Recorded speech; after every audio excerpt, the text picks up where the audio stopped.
What's up, everyone? This is Coach OT, and I got a nice topic for you.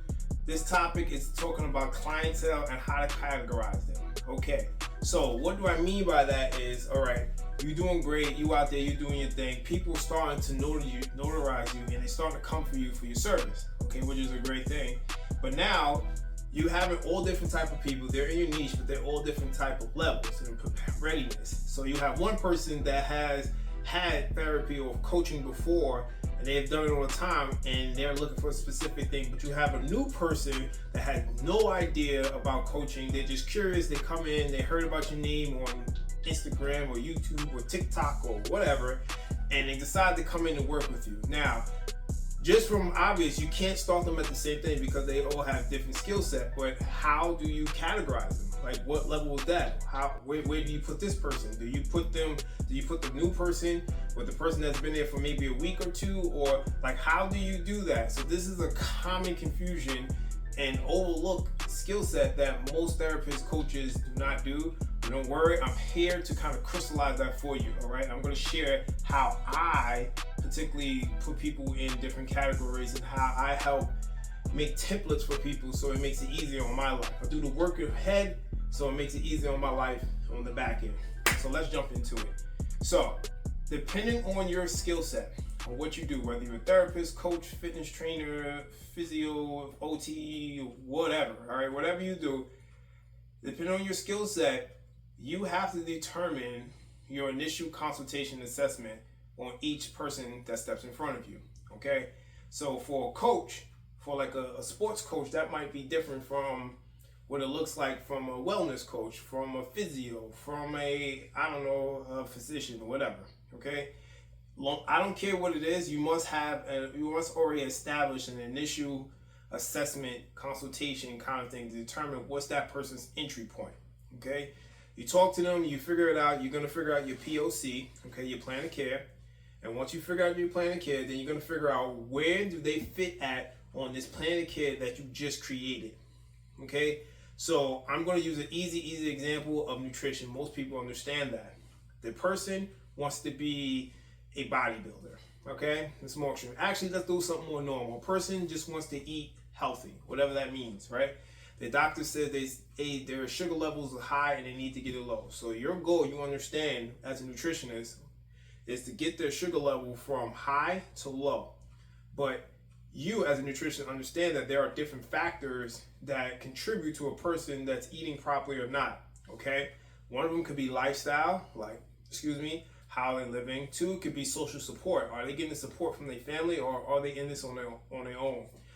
Another one, it could be readiness, all right? Are they ready to change or are they just using lip service? Another one could be their kitchen. You might have to do their kitchen over and see what they're doing. Another one might be their knowledge of, do they actually understand the basis of macronutrients like carbs and proteins and all this other stuff. So that was 5 quick ways of determining the person's readiness, all right? So using that same example, let's say social readiness. Now each example has a different level, all right? So I use 3 levels to keep it very simple, all right? Level 1, level 2, level 3. There are certain criteria about that. If you really want to know like my specific criteria, how to determine, just reach out to me. I can help you out with that, okay? But let's say social readiness, all right? They brought their family life. How ready do they have social support of the change they're trying to do, okay? So you'll go through that. Say they are at level 2 with that. Their family is relatively behind. They have someone there. But their readiness to change is really like a 1, okay? For whatever reason, it's a 1. So this same client has 2 different levels, okay? Which is okay. You can have them at 2 different levels. They shouldn't be like one generic kind of thing. Oh, like everyone's a level 1. Everyone's not a level 1. And even level 1, some people are more advanced in some areas than others, all right? So you need to put them accordingly so you understand where you can progress them during the mission. And this is more importantly, so you can help retention, is you can tell them when they're going to progress based on what criteria they hit. So you can say, all right, for you to get from a level 1 readiness to a level 2, you need to hit this and hit this and hit this and hit this. And once you get to a level 2, that lets me know that we can really take off. I can really start getting deep into the program. But until we get to a level 2 and we stay in level 1, we have basically like the training brakes on. All right, we have the training wheels on. All right, we really can't go as fast. I really have to nurture you through this. Once we get to a different level, you should expect different things. All right, and they can go through everything. The kitchen readiness could be a 3. They have a clean kitchen, but their lifestyles, they suck. They don't sleep. They work the graveyard shift, so it's like a level 0 or negative, whatever. So you just categorize each criteria that you have for your assessment, and you put levels to them. And then what you do for that same patient is now you have different levels for them.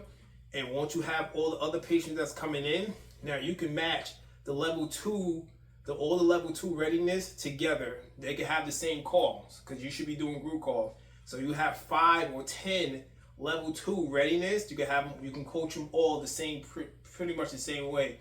Or the level 1 readiness, you can coach them that way. Or the level 3 social readiness, you can coach them that way. Okay, so each level, you can pair them up with people and you can coach them the same way. You are basically what you just did is you made templates.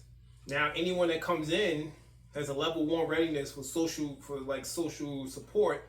You have a template already for it. And not only you have a template, you have like a group of people that's already in it that's on the same level as them. So they can just come right in and work right through it until they graduate into level 2, till they graduate into level 3, so on and so forth. Okay, so it's like key to put your people in levels or in categories so they understand where they at, how they can change. And the levels don't just go up, they can go down too. You gotta let them know that. Sometimes they can backslide. It happens, but sometimes they can backslide. Just let them know where they're at. Let them know where they can make some changes. And this is the steps we're gonna do. Some behavioral, actual steps what you can do so we can get the results that we want. Okay, so this is a real simple, real easy way of taking the confusion out of your life, taking the frustration out of your life, and be able to handle more people and scale more people more. So now you can go from coaching only 10 to 100 because now you have a system and you have levels for this. Okay, so what I want you to do is in the comments put down, how do you categorize your people, or do you even categorize people? If you had 100 people, how do you handle them? Let's have a conversation. Okay, like and subscribe. I want you to share this video with everyone that you feel that needs help. If it gave value, share it. If you don't, it's okay. I still love you. All right, until the next time. All right, take care.